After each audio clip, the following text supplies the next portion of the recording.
Hi, this is Rebecca Monroe, and today I'm going to show you how to make an easy crock pot chili. As college students, we're all either new to cooking, have limited time, or both. Some of us with younger kids, like myself, also have picky eaters to contend with.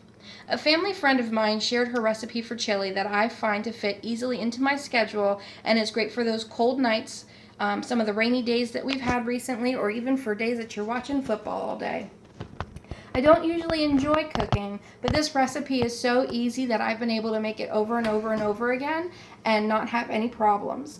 There's lots of different variations you can do to it, but it's also very little preparation time, and since it cooks in the crock pot, you can leave it for just a couple of hours. The longer you leave it, the more the flavors meld. This is a great introduction recipe to cooking, a meal that has been kid tested by several families, and I'll take you through what you need, the preparation, actual cooking, and some ideas of how you can alter the recipe to fit your family's tastes. All you need to get started is a frying pan, some olive oil, a can opener, a spatula, you'll need a spoon, and of course a crock pot. The ingredients that you need are about 1 small onion. You can use more or less. You can even leave out the onion. And 1 teaspoon of minced garlic. You can buy the pre-minced stuff at the store. You don't have to do anything fancy at home. You'll want 2 cans of Hunt's tomato sauce, or any tomato sauce really, but it's the 15-ounce can, so you could even buy a 32-ounce can and you'd be fine. The original recipe calls for 2 cans of Goya red kidney beans. They can be large, they can be small, they can be dark, they can be light, it doesn't matter. My family's not big on beans, so I only use 1 can, and again, this is like the 15-ounce can size. And then you'll need chili powder and cumin, and you'll need some taco seasonings, and you'll also need some ground turkey breast. So we're going to start by taking a little bit of olive oil and just doing a tiny little drizzle in the pan. And then we're going to add in our onion. And we're going to add in our garlic. And again, if you don't like garlic, you can leave the garlic out. There's been a couple of times where I haven't had it readily available and haven't been able to use it. We're going to take about 1 pound of ground turkey, and I prefer the breast, and a packet of taco seasonings. I prefer the original of Old El Paso. Different makers and sometimes you can get them more spicy. They all taste just a little bit different. And then if you cook this over medium-high heat until the turkey is cooked through, and then I'll show you the next step. So you want to stir the turkey as it's cooking, and the reason that we're pre-cooking this is to give it the most time for all the flavors to meld in the crock pot, but also because we can taste our seasonings if the turkey is cooked prior to putting it all together. It also, if you are in a time crunch, means that you can make it a little bit faster. There's only been about 5-minute time lapse in that cooking time though. And now you're done with your spatula and your frying pan. And I'm going to add in the tomato sauce.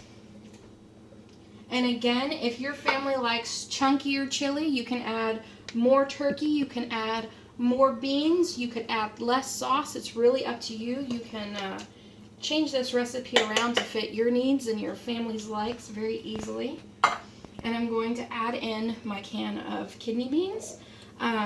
The brand that was recommended to me was the Goya brand, which can usually be found in the International Foods, but really any kidney bean can work. Now you're going to get a spoon and just kind of stir it up a little bit. Now I'm going to season it to taste. My family can take a little bit more spices than others, so I'm just going to go ahead and dump in a bunch of chili powder. And I'm also going to dump in a bunch of cumin powder. If you're not sure how much you like, because the turkey is pre-cooked, you can go ahead and taste it and add more or less Well, you can't add less after your first time, but you can always add more. So start off with just a little bit. And I'm going to stir it up again and just let it all kind of meld in there together.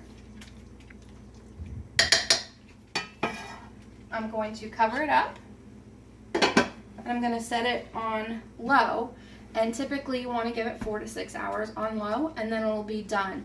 I typically serve this with rice, and I put shredded cheese and some sour cream on the table for my family, and that way everybody can add things to kind of make it their own dish. This recipe is so easy after you gather all of your ingredients.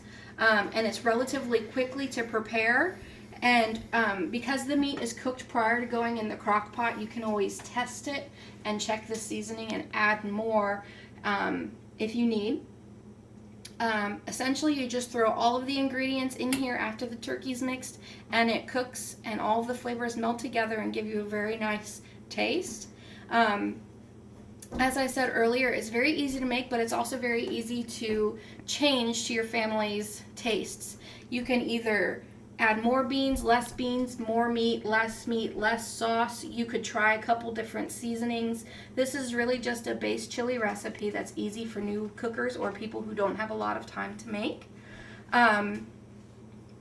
You can also experiment with which taco seasoning you use. I use a different taco seasoning than the woman who taught me this recipe because that's what we prefer. You can leave out the garlic or the onion, or you can add more garlic and more onion. Again, that's all a preference. But the best part about this is you can make a whole bunch at once and have leftovers for several days.